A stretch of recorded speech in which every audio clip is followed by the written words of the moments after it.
Muy buenos días a todas y todos.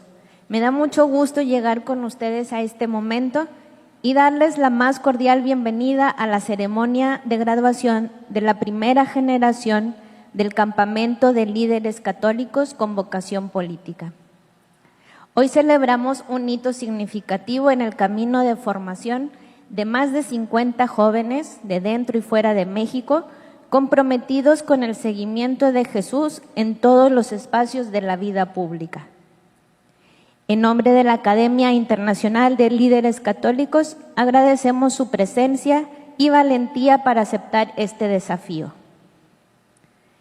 Quiero iniciar saludando y dando una cálida bienvenida a quienes hoy presiden esta ceremonia. A Monseñor Rogelio Cabrera López, arzobispo de Monterrey.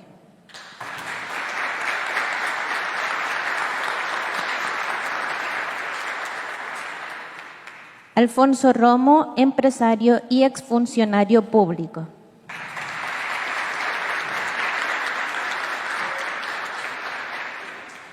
Padre Martín Martínez, rector de la Universidad de la Arquidiócesis de Monterrey, sede de este encuentro.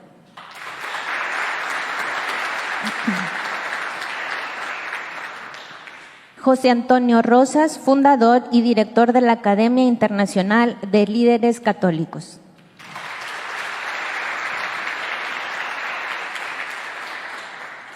Y Consuelo Bañuelos, directora de la Academia de Líderes Católicos en Monterrey.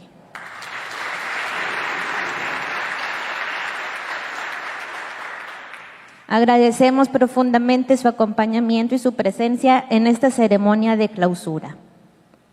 Para dar inicio, invito a José Antonio Rosas, fundador y director de la Academia Internacional de Líderes Católicos, a dirigirnos un mensaje.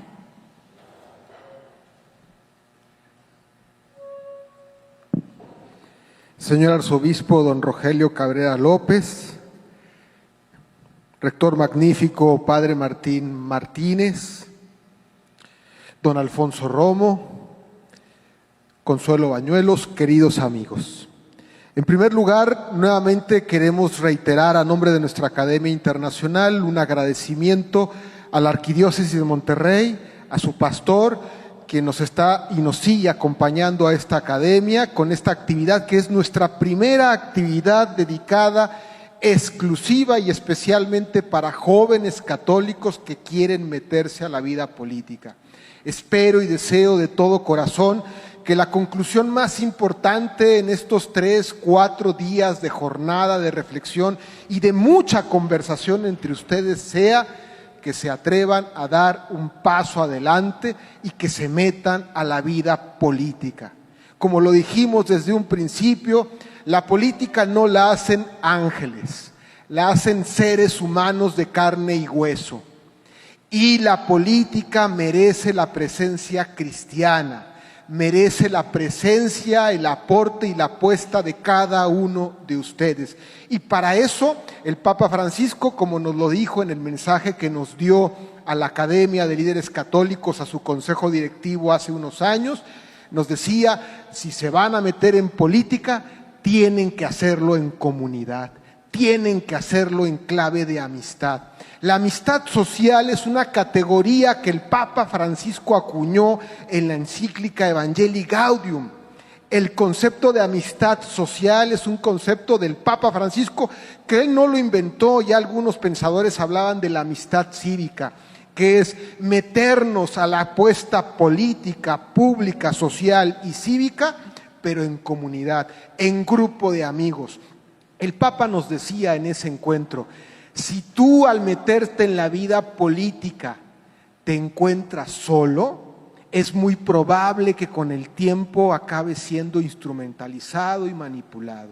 La amistad es un criterio para verificar una experiencia auténticamente cristiana. Y la amistad, no es la complicidad política. Uno puede tener cómplices de ideales políticos en su partido, en su movimiento. La amistad es mucho más que eso. Yo puedo ser amigo de alguien que es un contrincante y un rival político. Yo puedo ser amigo del vecino de enfrente que pertenece a otro partido, a otra sensibilidad política. Pero lo que nos une es nuestra amistad sincera, nuestra amistad fraterna de reconocernos amigos y hermanos. Esa es la apuesta que deseamos y queremos a los jóvenes que están aquí en México, que probablemente puedan optar por caminos políticos distintos, por la derecha, por la izquierda, por el centro, pero que la amistad que ha nacido en estos días no se pierda. Quiero agradecer también a la Universidad de la Arquidiócesis de Monterrey, al padre Martín Martínez, quien nos ha abierto las puertas de todo lo que hemos necesitado. Señor don Rogelio, agradecerle y felicitarle por el magnífico rector que tiene al frente de esta institución, una institución social, la cual beca el 98% de sus alumnos. Es una apuesta muy, muy bonita de la iglesia.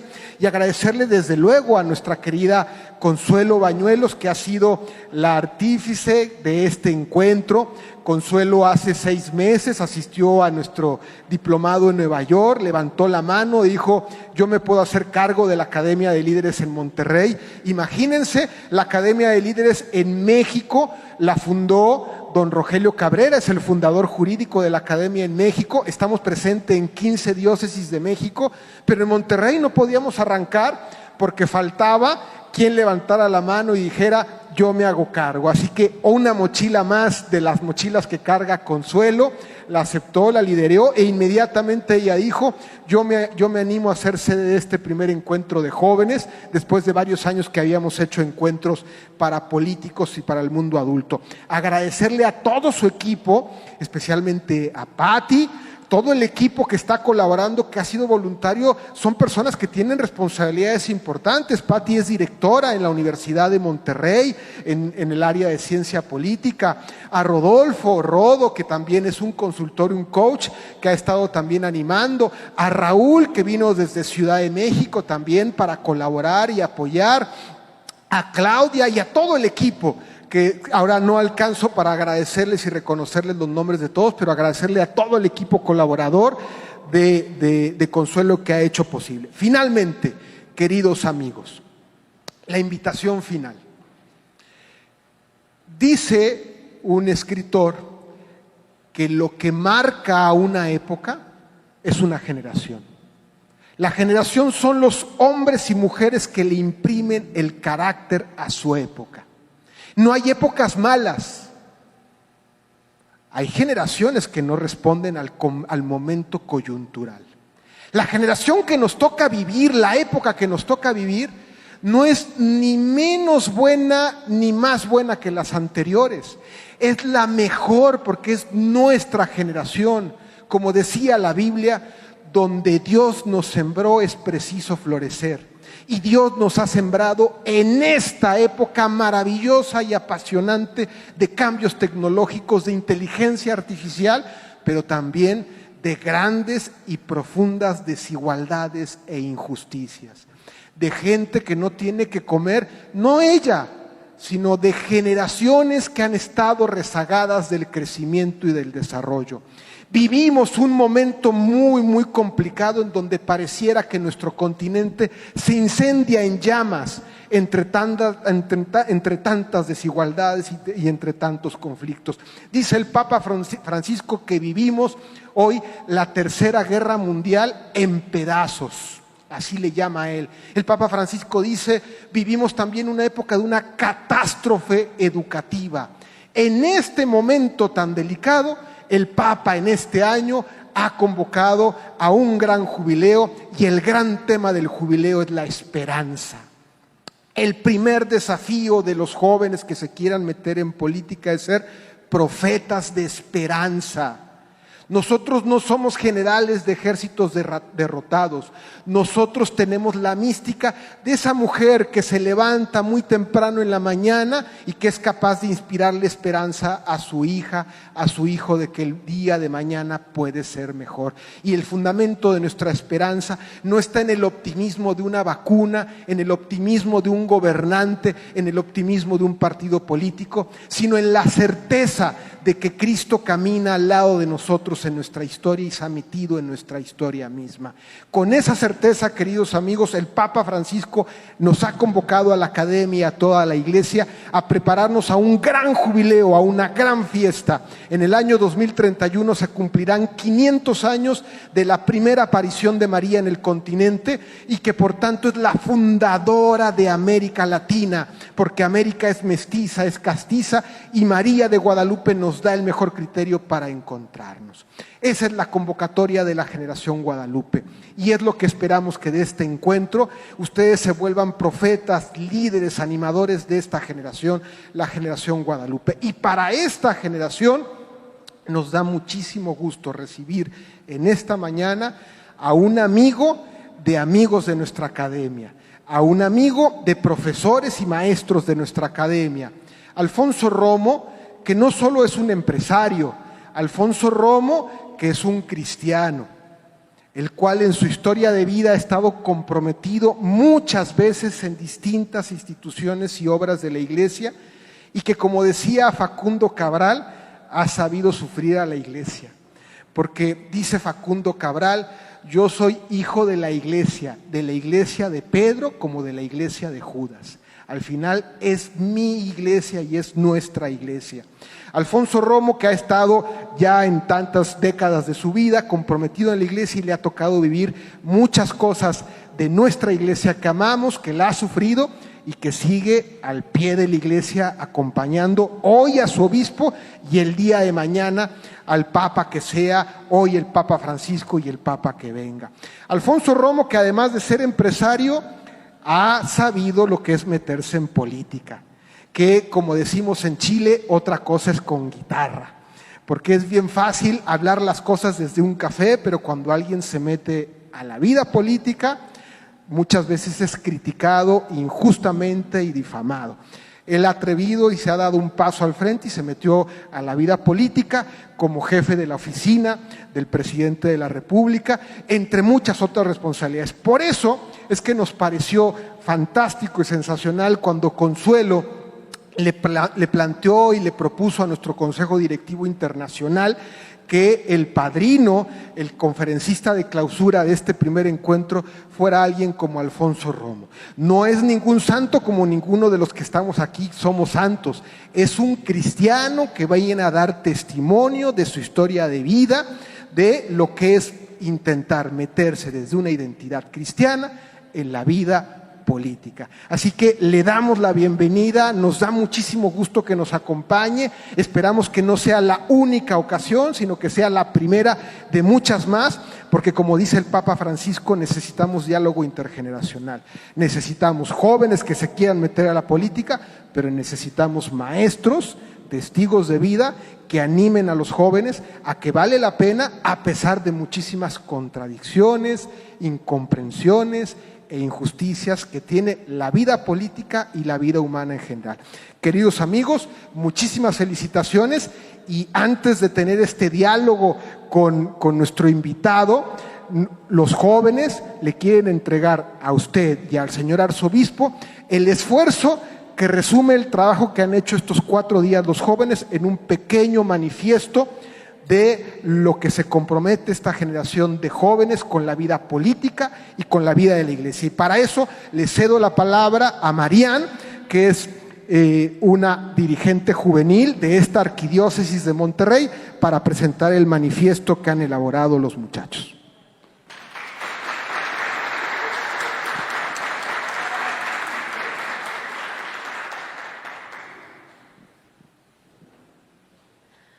Buenos días a mis compañeros, ahora amigos, y a los miembros de este presidio. Voy a proceder a la lectura del manifiesto que hemos elaborado juntos estos últimos días. Manifiesto: Jóvenes, Iglesia y Vocación Política. Liderazgo profético al servicio del bien común. Monterrey, México, a 9 de enero de 2025. ¿Quiénes somos? Somos jóvenes que reconocemos la riqueza del Evangelio como fuerza transformadora en el mundo, inspirados por el llamado del Papa Francisco a hacer un lío que nazca de conocer a Jesús. Nos guiamos por la palabra de Dios y la acción del Espíritu Santo para construir una sociedad justa y solidaria. Queremos construir una iglesia inclusiva, sinodal y profética, donde todas las voces sean escuchadas y la diversidad sea una oportunidad para el encuentro. La realidad que nos interpela. Somos conscientes de que vivimos en un mundo marcado por profundas desigualdades, exclusión, violencia y polarización, pero también lleno de posibilidades y esperanzas. Reconocemos que los desafíos sociales incluyen la exclusión de personas migrantes, pueblos originarios, personas con discapacidad, personas privadas de libertad, personas en pobreza extrema y aquellas atrapadas en círculos de violencia, adicciones y marginación. La crisis ecológica, la fragmentación del tejido social y la pérdida de valores humanos fundamentales. La carencia de espacios de participación juvenil en la vida pública y eclesial. La necesidad de aprender a utilizar positivamente la tecnología y los medios de comunicación que conectan, pero también desconectan. A pesar de esas realidades, reconocemos la acción de Dios en todo, aún fuera del mismo contexto eclesial, y valoramos particularmente la pluralidad de visiones y posturas que nos enriquece y nos da la posibilidad de construir el mundo que queremos junto a otras generaciones, otras religiones, otros saberes y experiencias. La oportunidad de ser agentes de cambio en una sociedad que anhela esperanza. La disponibilidad de nuestra generación para poner nuestros propios dones y cualidades al servicio del desarrollo humano integral. Nuestros compromisos. A nivel personal, nos comprometemos a formarnos continuamente para discernir con pensamiento crítico, para tomar decisiones inspiradas en las enseñanzas evangélicas, a cultivar nuestra salud mental, espiritual y física, reconociéndolas como pilares para servir con integridad, a vivir en coherencia con los valores del Evangelio, siendo testimonios vivos de fe y compromiso.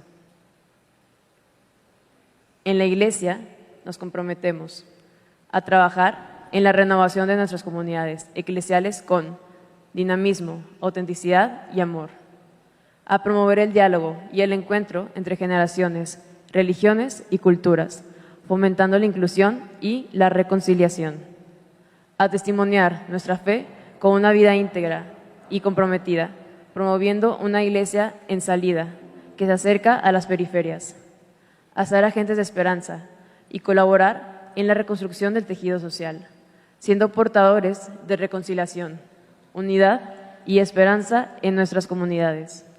En la política y la sociedad nos comprometemos a participar activamente en la vida democrática, en las distintas formas de acción política, a ser la voz de los excluidos, promoviendo la justicia social y la defensa de los derechos humanos, priorizando a los más vulnerados, a adoptar un estilo de vida con prácticas conscientes para el cuidado de la casa común, a trabajar por una democracia auténtica y participativa, rechazando la corrupción y el clientelismo, a promover la amistad social y la cultura del encuentro en una sociedad fragmentada y polarizada. Como comunidad juvenil, nos comprometemos a crear y participar en espacios seguros que fomenten el diálogo y el discernimiento colectivo para la búsqueda del bien común, a promover la formación política y social de otros jóvenes, inspirándonos en una perspectiva cristiana que integre valores de justicia, solidaridad y servicio, a trabajar desde nuestros ámbitos profesionales en colaboración con diversos sectores de la sociedad, construyendo alianzas que impulsen soluciones comunitarias para lograr el bien común. Nos sentimos llamados por el Padre a ser el rostro joven de una iglesia en salida y el motor de una sociedad más justa y solidaria, a asumir puestos, decisión y ser protagonistas en la transformación de nuestra iglesia y sociedad. Queremos ser agentes de esperanza, justicia, paz y reconciliación, y guiados por el Evangelio. Trabajar incansablemente en la transformación de nuestras comunidades y en la construcción de un mundo más humano y fraterno, fieles al seguimiento de Cristo y a nuestra vocación política. Ahora haré entrega de este mismo manifiesto.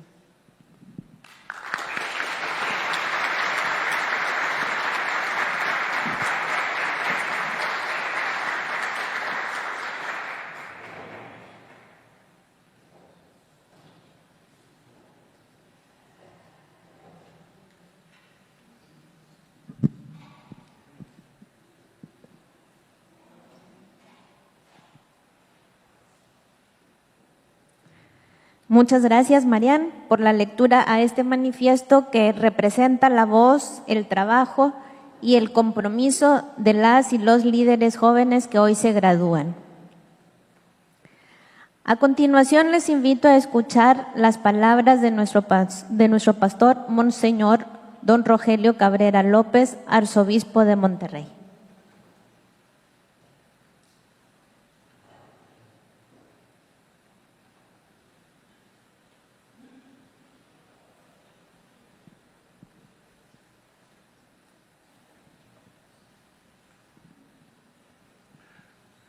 Nuevamente les dirijo la palabra aquí a este grupo de jóvenes. Me tocó iniciar este campamento. Les doy nuevamente el saludo y agradezco que han estado con el entusiasmo inicial hasta este momento. Agradezco a Poncho que nos haga favor de acompañarnos.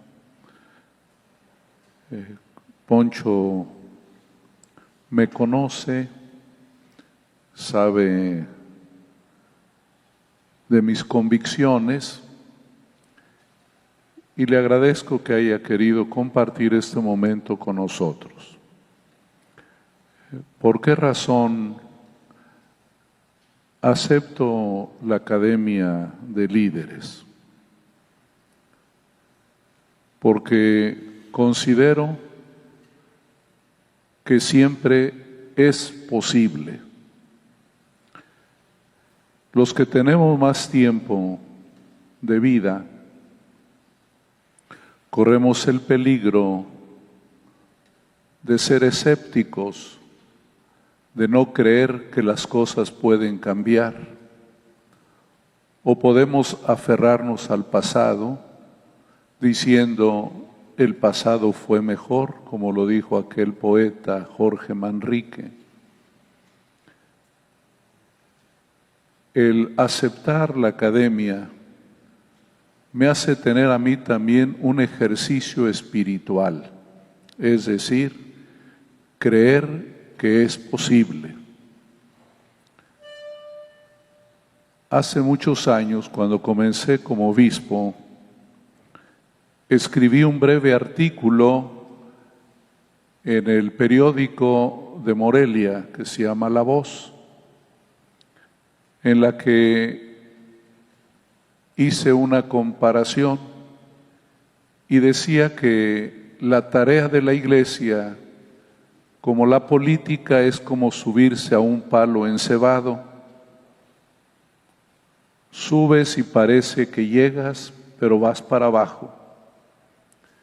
Pero siempre uno mantiene la ilusión que algún día se acabará el cebo y uno podrá llegar a la meta. Todos los cristianos siempre somos mensajeros de esperanza, y no porque estemos ciegos, sino porque consideramos que solo el ser humano es capaz de renacer, que solo el cristiano es capaz de reeditar la historia. Y eso es lo que nos tiene aquí. Y yo creo siempre en la reconciliación, creo en el encuentro, creo en la superación de los conflictos. Y por eso acepto siempre esta actitud, que a veces no es la más popular, ni es la evidentemente mejor, porque reconciliar significa tirar la mano hacia un lado y hacia el otro. Reconciliar implica escuchar a uno y escuchar a otro, pero sobre todo es creer que hay algo positivo. Cuando estudié el tratado sobre la Iglesia, se me quedó muy grabado algo que nos dijo el profesor de Iglesia, un español que se llamaba Ángel Antón, el cual había sido perito del Concilio Vaticano II. Nos dijo: muchachos, la Iglesia y el mundo es como el cosmos, es equilibrio de fuerzas. Hay fuerzas centrífugas y hay fuerzas centrípetas. Hay unas que jalan hacia adentro y otras que giran hacia afuera. Pero tienen que existir las dos fuerzas. Uno quisiera también que la sociedad fuera uniforme, que todos pensaran por igual. Hay quienes creen que la mejor política es cuando todos se alinean. En cambio, uno considera que es bueno siempre el pluralismo, que la clonación política no es humana, porque nos quita algo que es fundamental: nuestra libertad de pensar, nuestra libertad de amar y sobre todo la libertad de decidir. En la historia de nuestra Iglesia y del mundo hay siempre dos riesgos: el del fariseísmo, el pensar que los demás son los malos y yo soy el bueno. La Iglesia ha tenido que hacer un examen serio de conciencia, de aprender a ver el mundo no negativamente, sino de modo realista. Los defectos o pecados que ves en los demás, también los tienes tú. Por eso es una presunción farisaica decir soy incorruptible, porque es negar el riesgo que todos tenemos de caer. Decía San Pablo: el que está en pie, cuide que no caiga.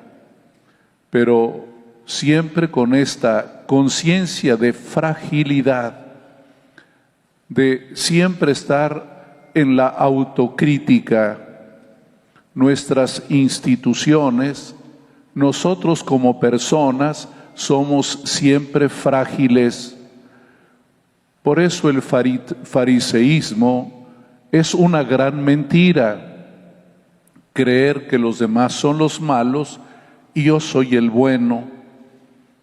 Por ello Jesús, cuando estuvo con nosotros, lo que más le cayó mal fue el fariseísmo, porque el fariseísmo no te deja crecer, es una mentira que tú mismo te crees y no facilitas que otros puedan crecer. Hay otro riesgo que la Iglesia también tuvo que condenar: el riesgo del catarismo, los cátaros, cristianos que deciden retirarse del mundo y hacer su propia ciudad, su propio espacio, porque consideran que los demás corrompen. La Iglesia inmediatamente dijo: esto no está así. Y siempre ha habido esta posible tendencia. Y si lo digo, por ejemplo, de Zwinglio, de los reformadores junto con Calvino, fue porque él también se equivocó. Él soñó con una ciudad de gente buena, en la que todo criminal y toda gente no correcta debía de ser llevada al cadalso, tenía que morir, como si la amputación social fuera la única solución a los problemas. Gracias a Dios, la historia demostró que no es posible, que allí donde tú piensas que no va a germinar el mal, ahí está, porque llevamos inoculado los seres humanos el pecado. Por eso habla la Iglesia de pecado original, porque va inoculado, en cualquier momento puede desencadenar. Y por más que quieras circular, amurallar, no es posible. Por eso, ser un líder católico es aceptar humildemente el riesgo que tengo por delante y que mis críticas que hago a un sistema, mis críticas que hago a un político, tiene que ayudarme también a ser autocrítico, porque aquello que critico pueda ser que yo mismo muy pronto lo vaya a hacer. Por eso, en este manifiesto que ustedes nos han compartido, es importante subrayar siempre esta gran dosis de humildad política para que sea posible crecer y avanzar, para que no creamos que en la medida que desaparece el que no piensa como yo, vamos a estar mejor. No es así. Por ello, queremos animarles, y yo acepté la academia siempre con esta preocupación. Por eso le dije a José Antonio, nunca puede ser nuestro objetivo el crear un partido católico. Ya sabemos lo que ha pasado con las democracias cristianas. A mí me tocó vivir casi el final de la democracia cristiana en Italia, cuando matan a Moro. Por eso nosotros consideramos que un católico es omnipresente, debe tener esta capacidad de estar donde es necesario y que no hay un espacio único para el católico, porque donde quiera que estés hay desafíos. Donde quiera que estés está el desafío que les señalé yo el día que estuve con ustedes, el desafío ético, el desafío moral, es decir, el desafío de amar o de odiar, el desafío de aceptar o no aceptar a las personas que están contigo. Esta tarea es difícil, complicada. Gracias a Dios, en nuestra tarea como obispos, podemos tener esta oportunidad de ser, como dice San Pablo, embajadores de reconciliación, es decir, de encontrarnos con aquellos que piensan distinto. Y por ello, yo no me avergüenzo de hablar con quien quiero hablar, porque donde quiera hay posibilidades de bien. Poncho Romo sabe todas las veces que como presidente de la conferencia dialogué con el expresidente López Obrador, y lo hice siempre con gusto. Agradecí su bondad para los diálogos que tuve con él, porque nosotros debemos de ser capaces de oír, de saludar a todos. Aquí en la arquidiócesis le dije a los padres, el ABC de la pastoral es una sonrisa, un saludo y una bendición. Y así lo creo, aunque parece medio quijotesco, pero así tiene que ser. Nunca olvidar que somos hermanos, como dijo el Papa en aquel Viernes Santo, cuando la pandemia, vamos en el mismo barco. Si te hundes tú, me hundo yo. Si a ti te va mal, me va mal a mí. Esto es un principio básico de lógica política, y por eso aquel que con mala intención quiere que le vaya mal a México, está dándose, como decimos, un balazo en el propio pie. Nosotros creemos que es así. Sin embargo, siempre atentos y autocríticos. Por eso acepté estar en la academia.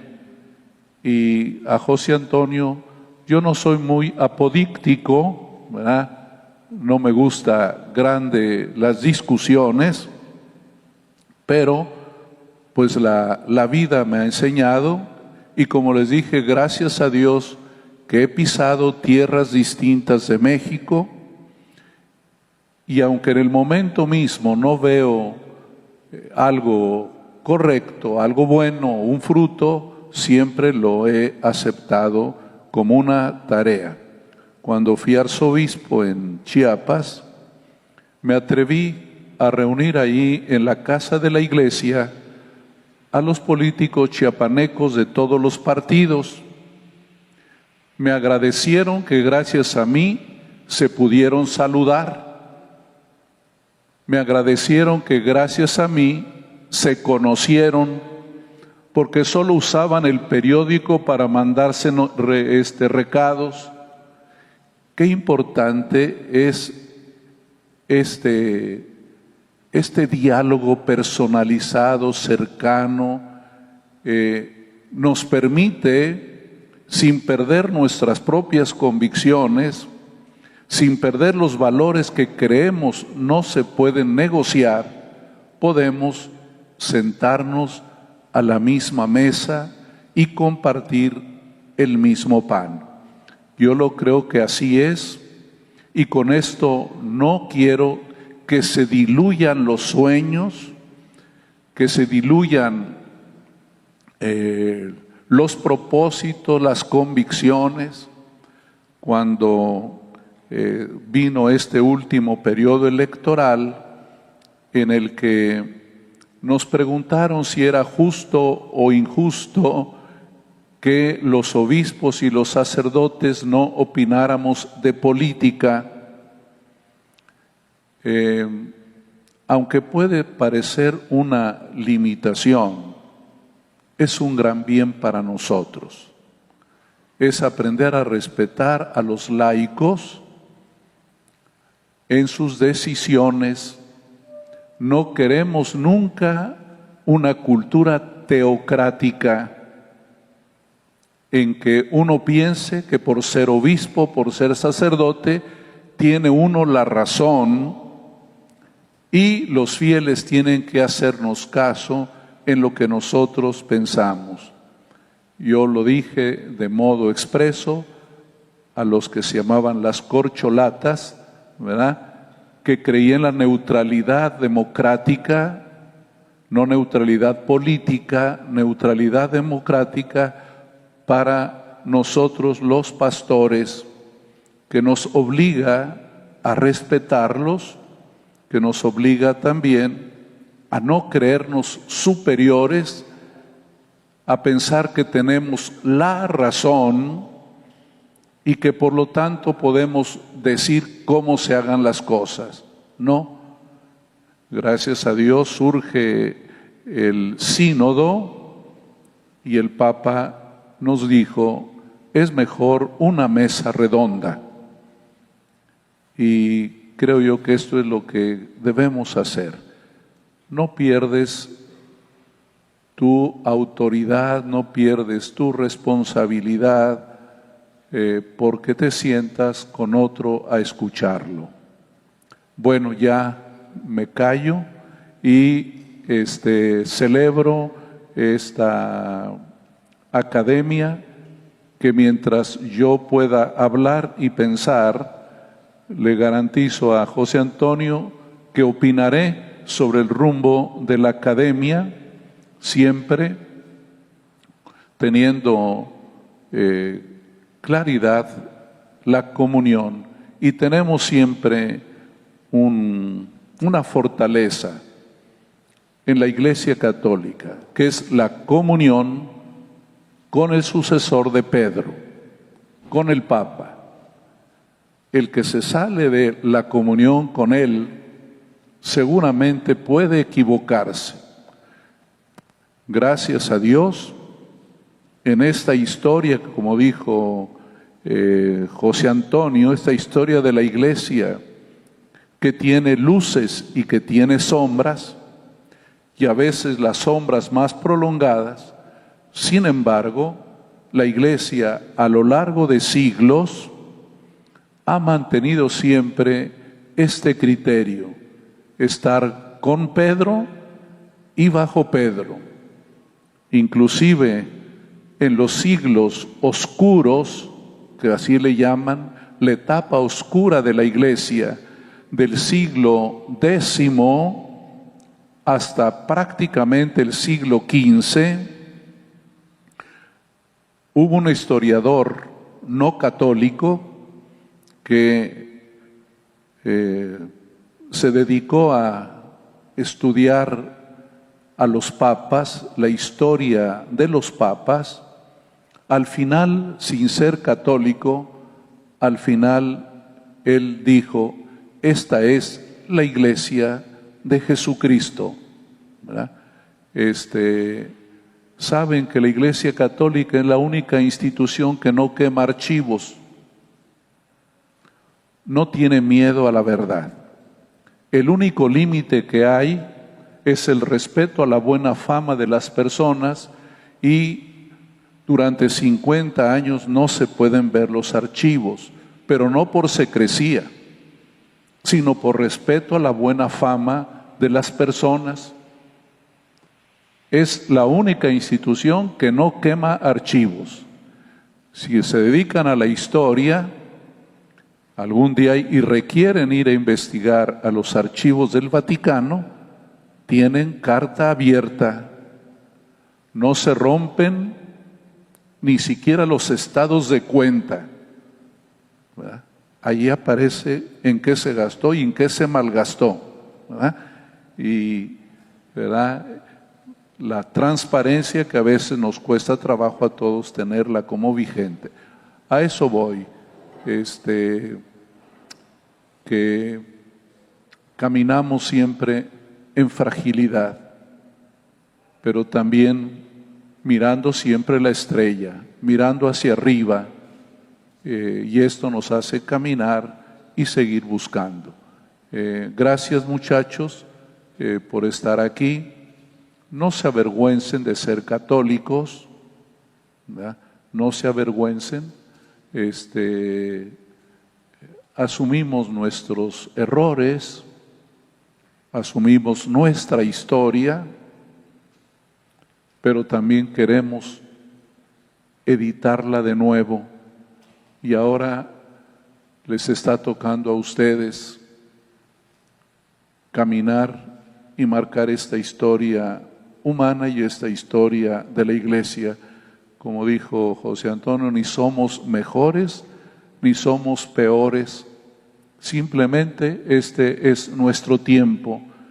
Como dice la Escritura, este es nuestro kairos, esta es nuestra oportunidad, y sin fariseísmos, sin catarismos, sin jansenismos tampoco.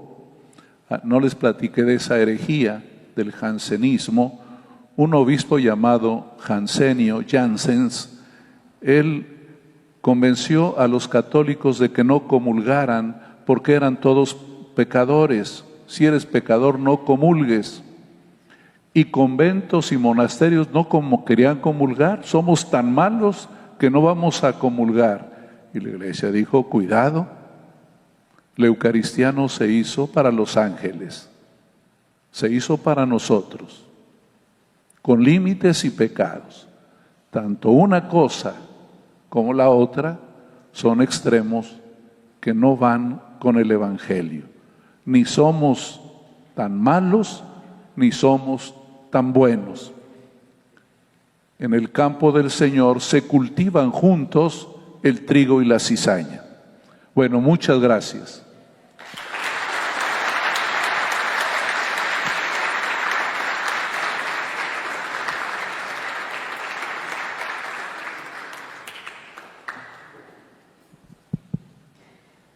Muchas gracias, Monseñor, por su mensaje. Ahora, el ingeniero Alfonso Romo compartirá con nosotros unas palabras y sostendrá un diálogo con ustedes. Antes, me permito leer su semblanza. Alfonso Romo Garza es ingeniero agrónomo por el Tecnológico de Monterrey. Es un empresario visionario cuya trayectoria ha transformado industrias clave y generado un impacto social profundo. Como presidente del Consejo y presidente ejecutivo del Grupo Plenus y presidente honorario de la Universidad Metropolitana de Monterrey y de Vector, ha construido y liderado más de 12 empresas en sectores como agrobiotecnología, biología sintética, educación, servicios financieros y empaques. Su capacidad para integrar innovación, sostenibilidad y desarrollo económico lo ha consolidado como un referente global. Desde la transformación de Empresas La Moderna en un modelo de eficiencia global, donde promovió alianzas con ejidatarios del tabaco para impulsar su desarrollo económico, hasta la creación de Seminis, la mayor empresa de semillas de frutas y vegetales del mundo, Alfonso Romo ha demostrado cómo la innovación empresarial puede abordar desafíos globales como la seguridad alimentaria y la regeneración ambiental. Asimismo, lideró la consolidación de Seguros Comercial América, convirtiéndola en la aseguradora más grande y rentable de América Latina. En el ámbito financiero, ha impulsado a Vector, la casa de bolsa independiente más grande de México, consolidando su presencia en 11 países y ofreciendo servicios financieros a clientes en más de 20 naciones, posicionándola como un referente internacional en el sector. Más allá de sus logros empresariales, Alfonso Romo ha convertido la responsabilidad social en el eje central de su liderazgo.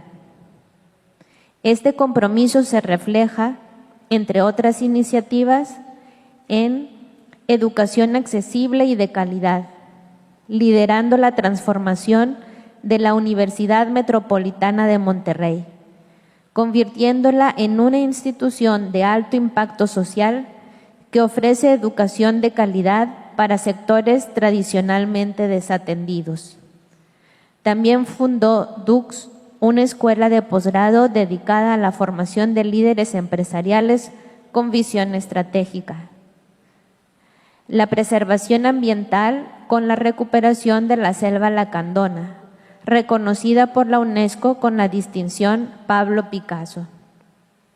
La promoción de las letras, como miembro de la Fundación para las Letras Mexicanas, una institución dedicada a apoyar y promover el talento de jóvenes escritores mexicanos, fortaleciendo la cultura literaria del país. Impulso al arte contemporáneo, formando parte del grupo de fundadores del Museo de Arte Contemporáneo de Monterrey, Marco, una de las instituciones culturales más importantes de México, reconocida por su contribución al desarrollo y la difusión del arte en la región. Fomento del deporte, presidiendo Pro Excelencia en el deporte y brindando apoyo a atletas de alto rendimiento, impulsando su desarrollo en competencias nacionales e internacionales.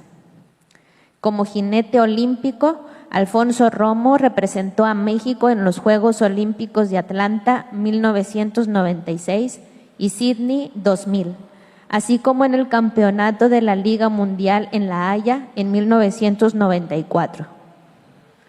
Alfonso Romo ha sido honrado con la Pontificia Orden Ecuestre de San Gregorio Magno por su compromiso con los valores católicos y su contribución al bienestar social. Como coordinador del Proyecto Nacional de Desarrollo 2018-2024, durante el gobierno del presidente Andrés Manuel López Obrador, Alfonso Romo desempeñó un papel clave en el diseño de estrategias para el crecimiento económico y la cooperación internacional.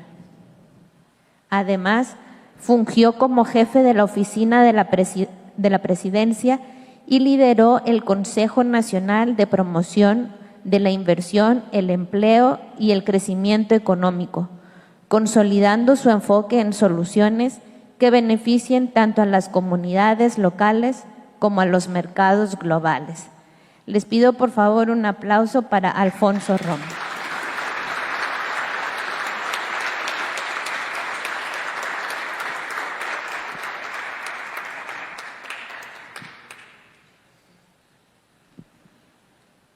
Primeramente, quisiera hacer unas reflexiones. A Monseñor no nada más lo conozco, lo respeto, lo admiro y me inspira cada vez que lo escucho. Y lo digo sinceramente, no soy rollero. Muchas gracias, lo felicito por la academia. La verdad que nunca realicé que venía a hablar con líderes católicos con vocación política. Eso para mí fue nuevo y de veras me encantó el concepto, me gustó.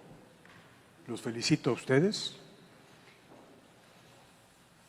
Y también saludo al padre, ya nos conocíamos aquí en la universidad, pero realmente me gustó mucho lo que están formando. Voy a cambiar un poco lo que tenía yo pensado de hablar, porque la verdad que me llamó mucho la atención lo que he estado escuchando. Primeramente, yo nací en una familia católica y vengo de familias de muchas generaciones católicas. Mi bisabuelo fue Gustavo Madero, hermano del presidente Francisco I. Madero, que promovieron e hicieron a México un país democrático en la Revolución.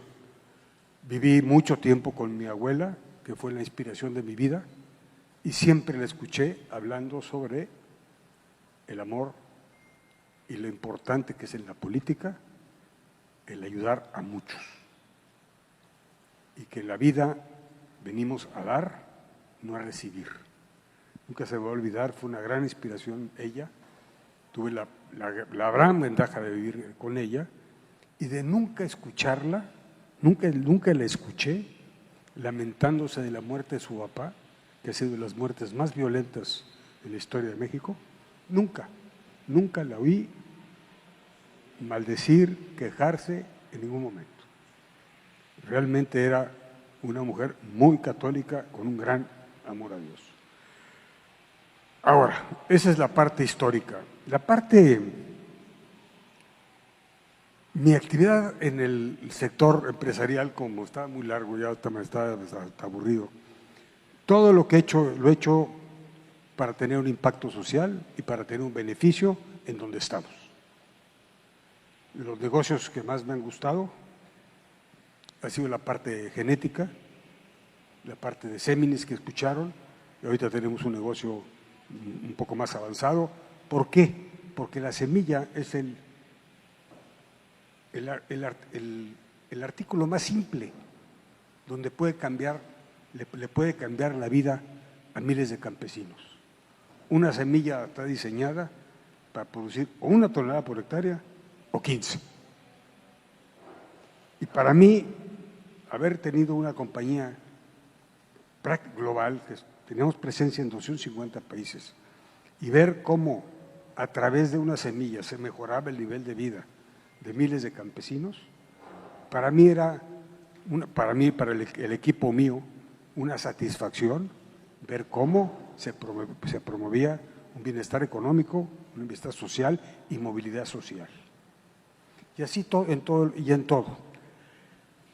Cuando oí hablar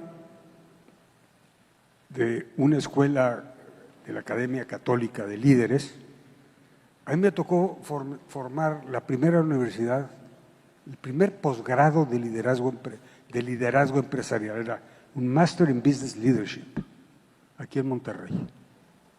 Porque yo creía, como lo veo aquí, que no necesitamos administradores en este mundo, necesitamos líderes que cambien, líderes que reconcilien, porque somos una sociedad muy plural, líderes que entiendan las diferencias, que sepan escuchar y que sepan proponer políticas públicas que transformen. Eso lo hice en el 98 al 2004, traje los mejores profesores del mundo, pero está muy interesante. En la política siempre he estado.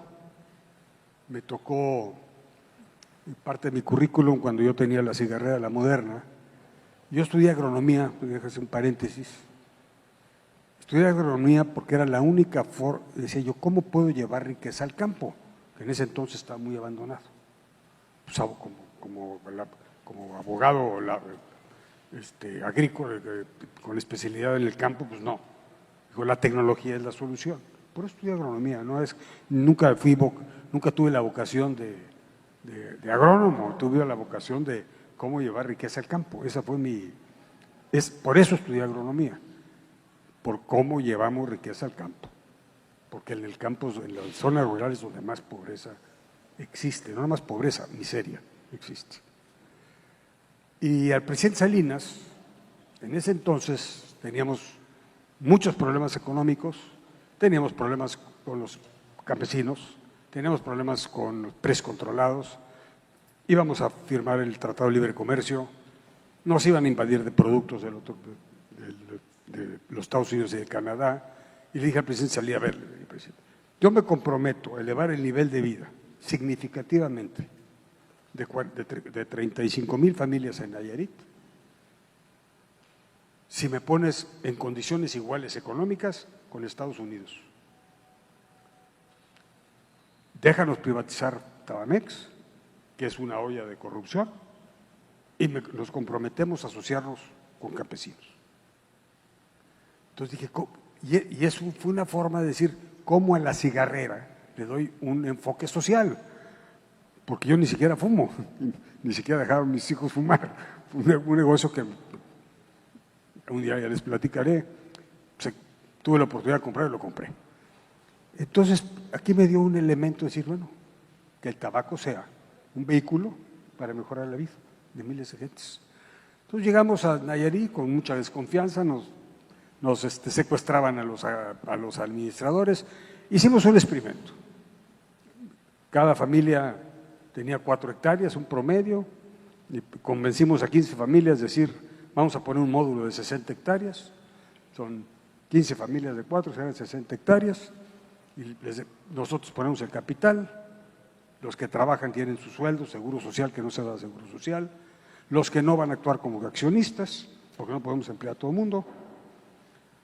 Y el primer año elevamos la productividad de un salario mínimo por hectárea por año a 7 salarios mínimos por hectárea por año. Por 4 hectáreas son 28 salarios mínimos. En su vida, dividido entre 2, la mitad de ellos, la mitad de nosotros. Con este programa llegamos a sembrar 25,000 hectáreas en esta asociación con una gran armonía. Posteriormente me dice el presidente Salinas, ¿por qué no van a Chiapas? Le dije, pues no sé. Lamentablemente, cuando estábamos en Chiapas nunca conocí aquí a Monseñor, sino hasta que vino a Monterrey, pero ya he oído muchas de sus historias. Y llegamos a Las Margaritas, 1993. hicimos este proyecto en Las Margaritas. Y en diciembre de 94, todo estaba perfecto, íbamos a colocar la compañía en los mercados internacionales, íbamos a hacer una emisión de acciones, íbamos a empezar el roadshow en enero. Pues el 1 de enero nos hablan que estaba el Ejército Zapatista. Pues se nos cayó el mundo, pues no podíamos a colocar, pero lo bueno fue lo siguiente. En ese entonces, con la fórmula que les dije, una asociación mitimita, ellos, los que trabajaban, los que no venían por su dinero, teníamos 5,000 hectáreas en este modelo en Las Margaritas. Nunca nos invadieron 1 metro cuadrado. Nunca nos agredieron. Nunca nos robaron la raya y pagamos con cheque, no por líneas ni por tarjeta. ¿Por qué? Porque estábamos tratándolos justamente como verdaderos cristianos y estábamos elevando el nivel de vida. Esto nos valió, la verdad, muchos reconocimientos y muchas invitaciones en todo el mundo a replicar este modelo de que todos ganan, no yo gano, tú ganas, sino nos enseñó este modelo a saber conjugar el verbo ganar. Yo gano, tú ganas, él gana y todos ganamos. Entonces, esa fue mi experiencia con el presidente Fox. Con Zedillo también, con la iglesia hicimos muchas cosas y con el presidente Fox me tocó ayudarle a hacer el plan de nación del presidente Fox. Nunca acepté estar en el gobierno porque no quería estar en el gobierno, pero estuve.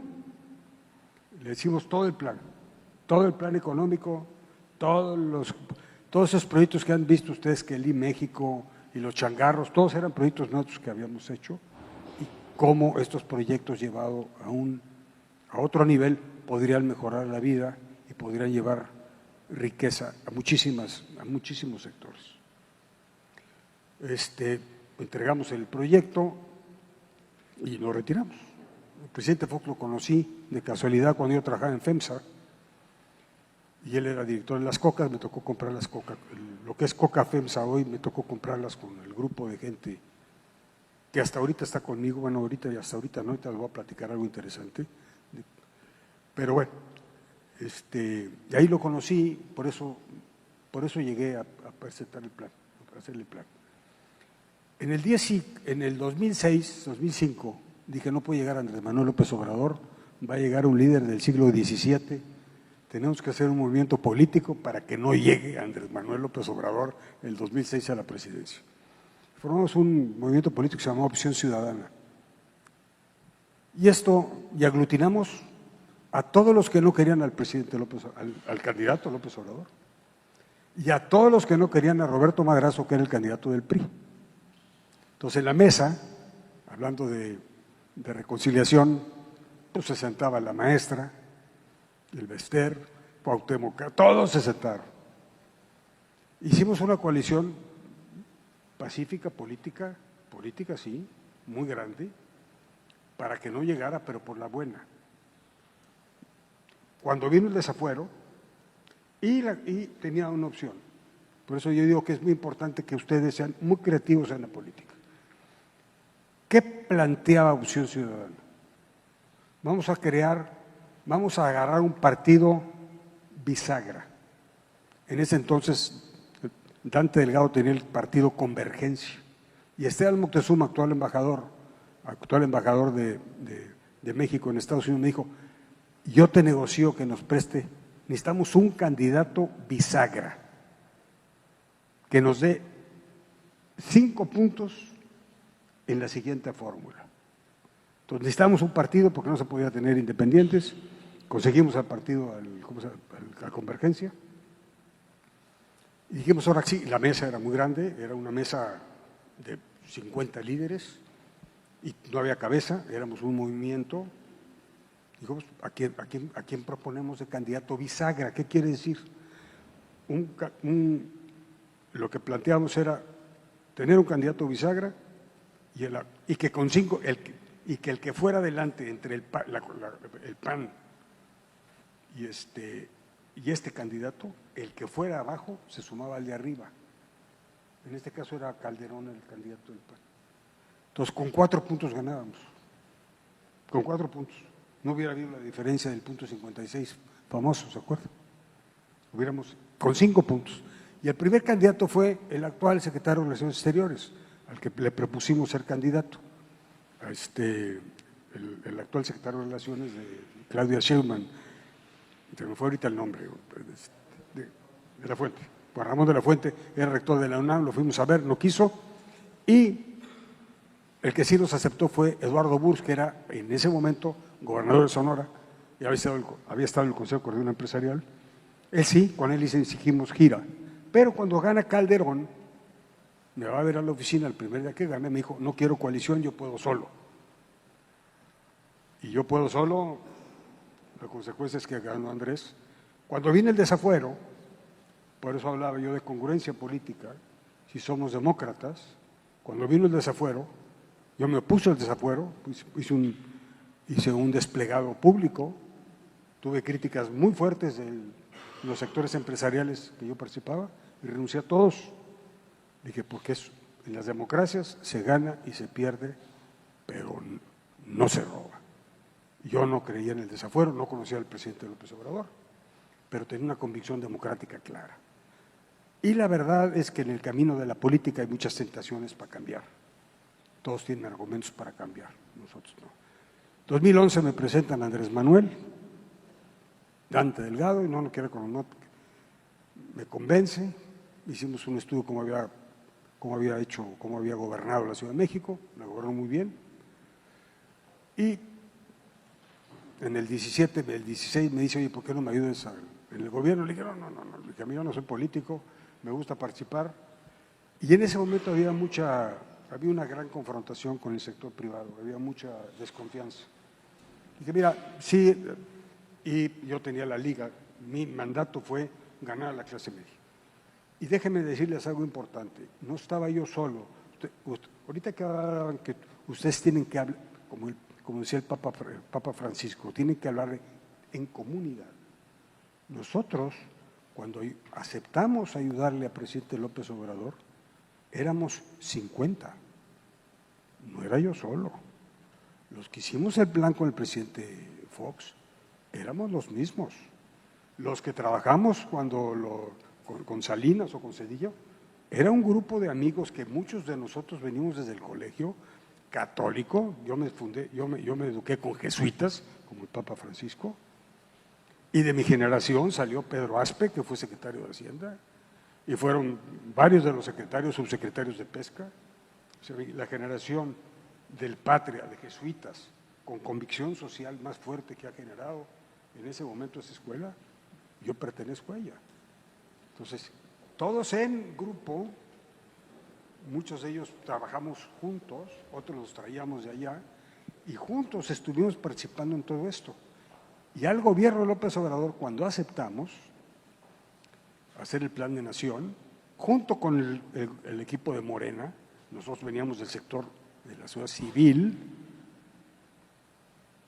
y al final me tocó coordinar todo el plan. Claudia me reportó 2 años, ella estaba encargada de política y gobierno, y en la parte económica teníamos gente nuestra, tenemos de todo el mundo, éramos como 120, 40 nuestras, como 70, 80 de Morena, y llegamos a conciliar y presentar un plan en el Auditorio Nacional en 2017. Solo nunca hubiera aceptado haber entrado a algo que no era mi vocación, ser político, pero bueno, entramos. Y en esos 2 años la idea era implementar lo que habíamos presentado. Lamentablemente, conforme pasó el tiempo, empezó a haber una divergencia de visiones de país. Lo que habíamos planteado en el 17, con el aval de él, por supuesto, y lo que se empezó a implementar. Entonces le dije, mira, yo te dije 2 años, me quedo, pero mi vocación es ser empresario. Y así fue, y tengo una relación muy positiva con él, el señor la conoce, me fui en perfectos términos, comía los últimos años que ya no está el gobierno, de hecho me invitó cuando vino el presidente Biden a ser su asesor personal para fortalecer el Tratado de Libre Comercio, o sea, tuve muy buena relación, salí muy bien, conviví con grupos ideológicamente muy contrarios, nunca tuve un problema, pero nunca dejé de ser claro en lo que creíamos, porque éramos muchos. Y les voy a hacer una reflexión interesante. Éramos como 35, 40 los que entramos al gobierno, todos católicos. Por eso me inspiró mucho, todos habíamos estudiado o con los maristas, o con jesuitas, o con lasallistas, o con legionarios, todos. Y todos habían comprometido un plan para cambiar a México, y en el plan le hablábamos a todos los Méxicos, a los de arriba, a los del medio, a los de abajo, a los pobres, a los del trópico, a los del norte, a todos. Porque en la política México es un México, todos somos mexicanos. El plan sí era muy incluyente de todos los mexicanos, no nada más de un sector. Lo que nos motivaba, lo que nos motivó, y en ese le doy crédito al presidente Andrés Manuel López, al expresidente, fue que había una gran concentración de esfuerzo por los olvidados, por esos sectores abandonados por tantos sexenios. Y nosotros traíamos modelos, por eso hablo en mi currículo de lo del campo, los changarros, de cómo subir el nivel de vida de millones de mexicanos con proyectos que habíamos hecho o que habíamos traído o que nos habían inspirado de otros países, y así tener una población que no dependa de las dádivas del gobierno. Nuestro objetivo era sí ayudar donde se necesita, sí apoyar donde se necesita, pero al final crear una sociedad de hombres libres. Y eso se hace cuando hay independencia económica, hay independencia moral. Y eso para nosotros era muy importante, y eso fue y eso es de inspiración de la doctrina social cristiana para nosotros. Entonces, lamentablemente se desvió y ya no se terminó, pero lo que sí les digo de resumen es que me encantó el servicio público, porque en el servicio público se ayuda a miles. Cuando es un empresario puedes hacer un proyecto de 20,000 familias, pero aquí son millones. La verdad que fue muy satisfactorio, no es mi vocación, sí es mi vocación participar, dar, soy más empresario. Yo creo que si hubiera probado el servicio público cuando joven, probablemente hubiera seguido por ahí, probablemente.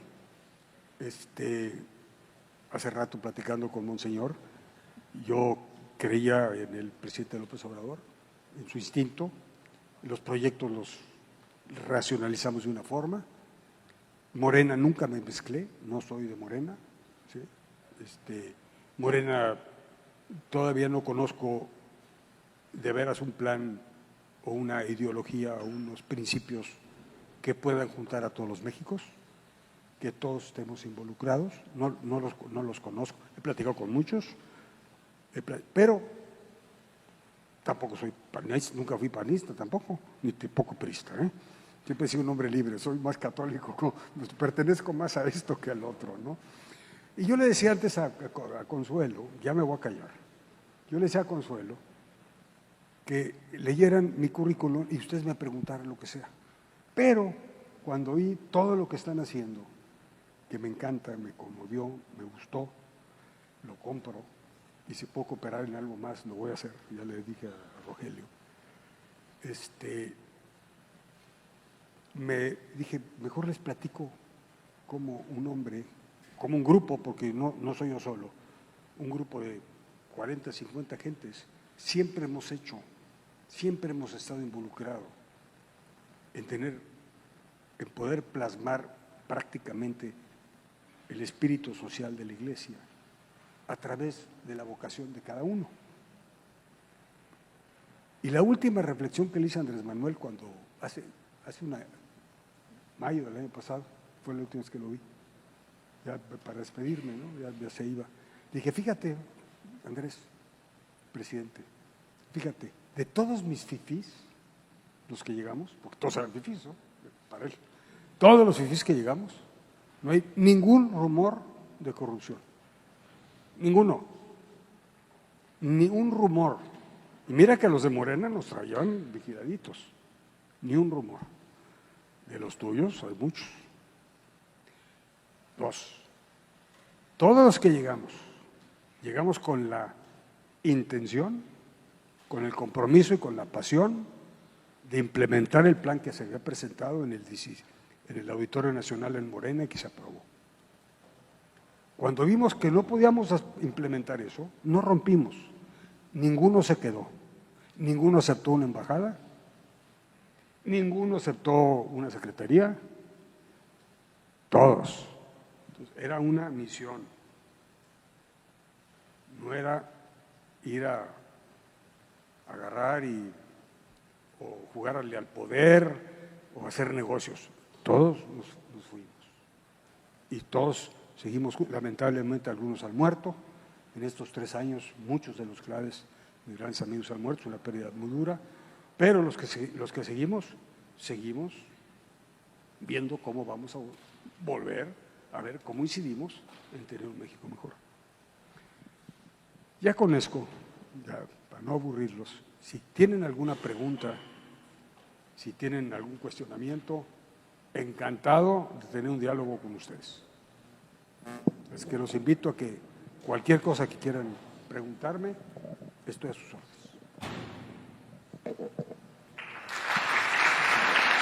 Quiero aprovechar el momento para agradecerle infinitamente. Hace muchos años, cuando usted, sabiendo que yo visitaba los centros penitenciarios, me dijo, cuenta con 5 becas de la Universidad Metropolitana para quienes vayan saliendo de los penales.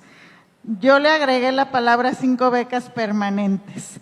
Entonces me di a la tarea de encontrar a jóvenes que estuvieran por salir de la cárcel y que creían que no iban a tener oportunidad de estudiar. Eso hace muchos años, ingeniero. Ahorita hay abogados, psicólogas, educadores, enfermeras que están en diferentes instituciones trabajando. Y hoy mismo están 5 jóvenes que salieron de los penales estudiando en la universidad. Infinitas gracias. Dios lo bendiga. Le doy el micrófono a Monse.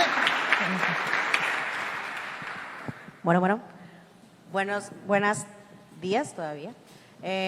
Yo soy Monse Quiroga, soy de aquí de Monterrey y primero pues muchísimas gracias por tan inspiradora historia de vida. Y me identifico mucho, yo soy ingeniera en industrias alimentarias y yo estudié también mi carrera para desarrollar un producto alimenticio para alimentar de una manera mucho más saludable a las personas, pero también desarrollando el campo, partiendo de frutas que producen y que normalmente son descartadas porque no cumplen con el estándar de calidad, pero que son comestibles. Y ahí va mi primera pregunta.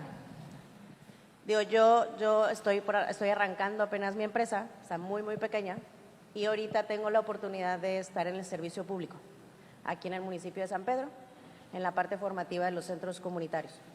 Entonces, tengo 2 preguntas. La primera es, ¿cómo lograste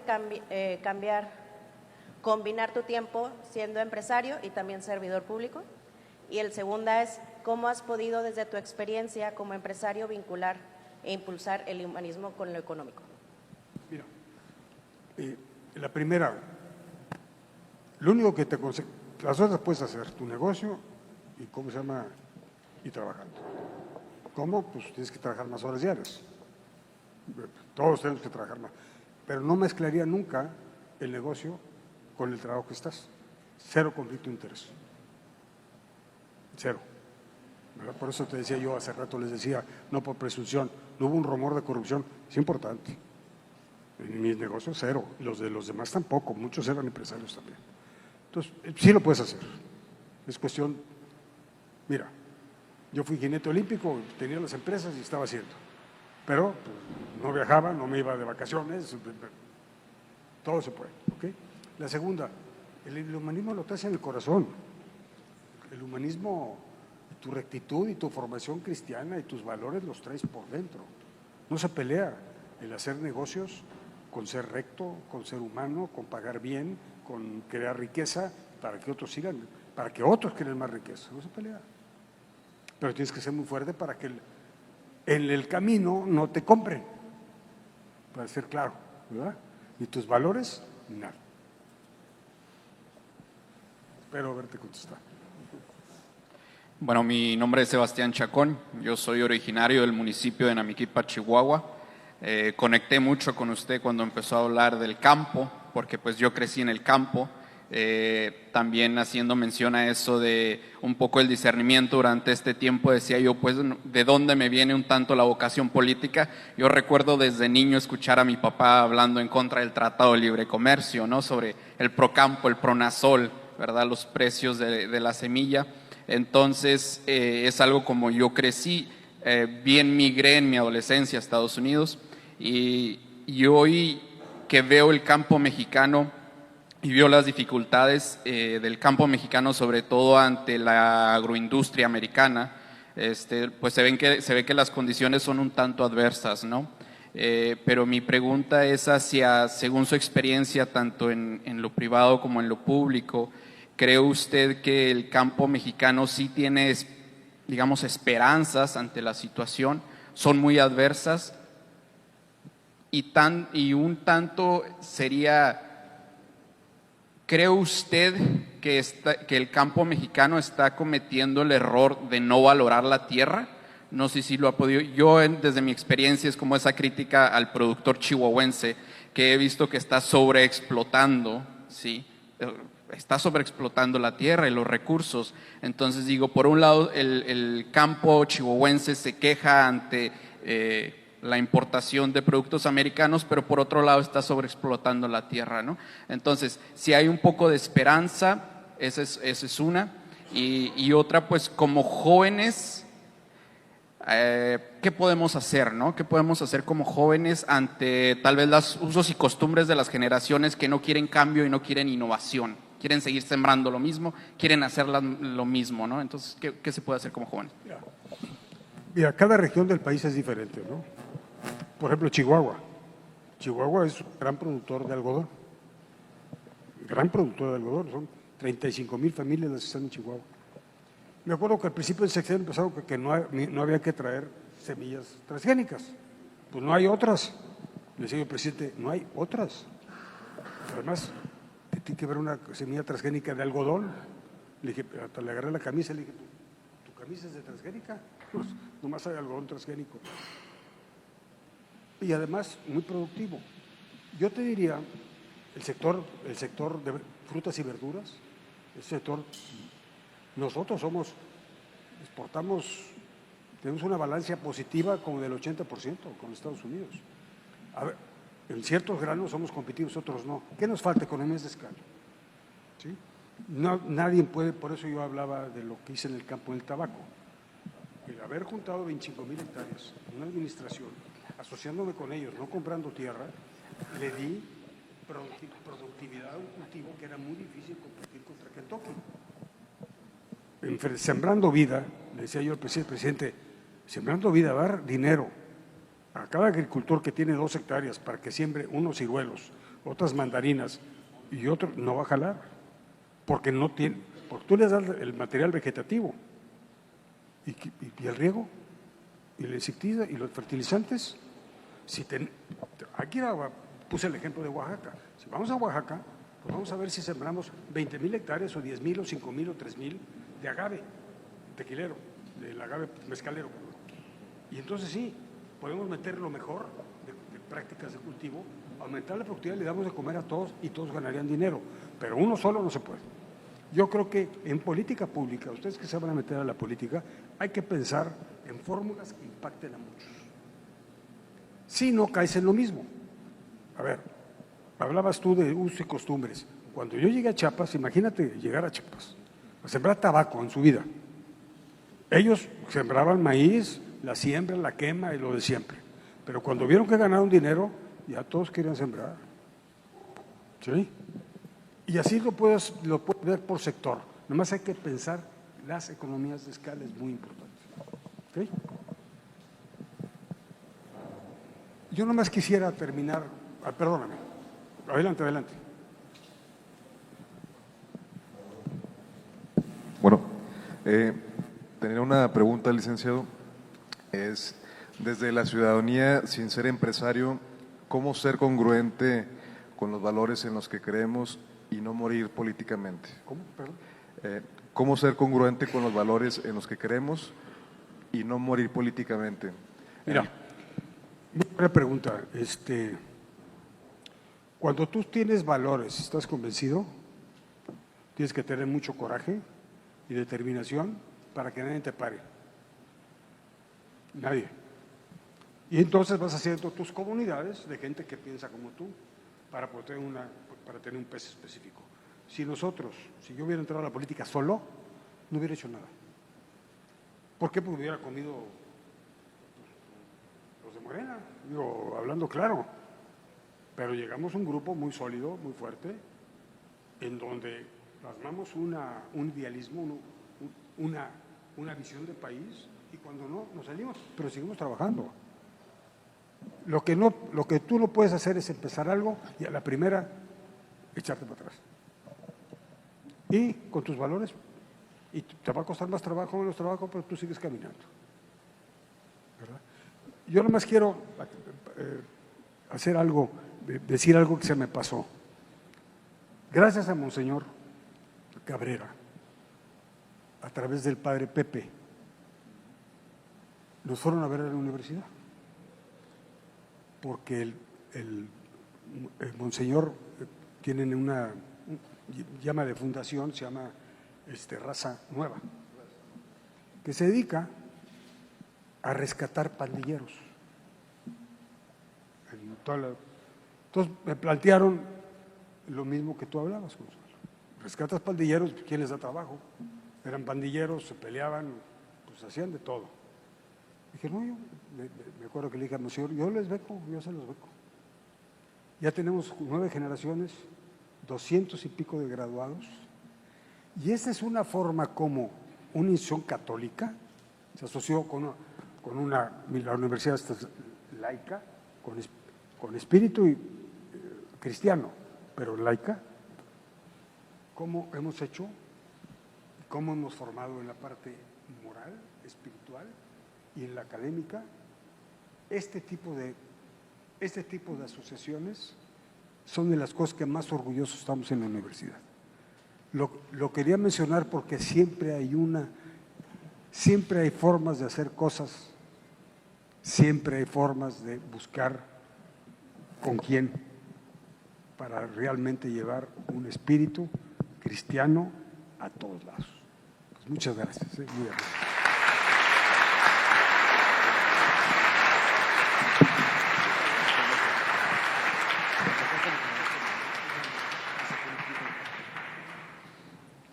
Antes de continuar el acto, el señor arzobispo, Monseñor Rogelio Cabrera, tiene que partir volando a Nuevo Laredo, porque entre otras cosas, además lo hicieron administrador apostólico de otra diócesis, así que tiene que estar allá, así que se despide y tiene que retirarse. Me despido nuevamente agradeciéndoles a todos ustedes, muchachos, muchachas que aceptaron este campamento. Y agradezco a los organizadores, de modo especial aquí le agradezco a Poncho, el que siempre se une a todas las causas que son en favor de la persona humana, cualquiera que sea su condición. Él le gusta conocer directamente el problema. Cuando le platicamos de Raza Nueva, fue a las 11 de la noche, a los barrios a ver a los muchachos ahí en las esquinas, y no le contamos, él lo vio, ¿verdad? Cómo es posible un cambio de vida sin traicionar a su familia ni el cariño a su colonia, inclusive sin despreciar a sus compañeros de pandilla, ¿verdad? Entonces, le agradezco que él personalmente está aquí y esto también le es motivante para todos. Les agradezco pues a todos sin excepción. El Papa Francisco hace ya más de un año me pidió ser administrador apostólico de la Diócesis de Nuevo Laredo, que no tiene obispo actualmente, entonces tengo que compaginar, es la agenda de aquí de Monterrey y voy para allá. Tengo hoy un encuentro con los sacerdotes, mañana con los consejos y voy a tener un diálogo con la presidenta municipal de Nuevo Laredo. Ustedes saben la situación gravísima de violencia. Nos cerraron nuestra casa del migrante, los mismos delincuentes, y pues vamos a ver, porque nos urge la atención a los migrantes si es que empiezan a regresar algunos. Entonces es para mí muy importante esta visita a Nuevo Laredo y pues también en esta responsabilidad de colaborar con la autoridad sin calificarla en su conducta, sino en su responsabilidad que tiene frente a estas problemáticas que tiene el país.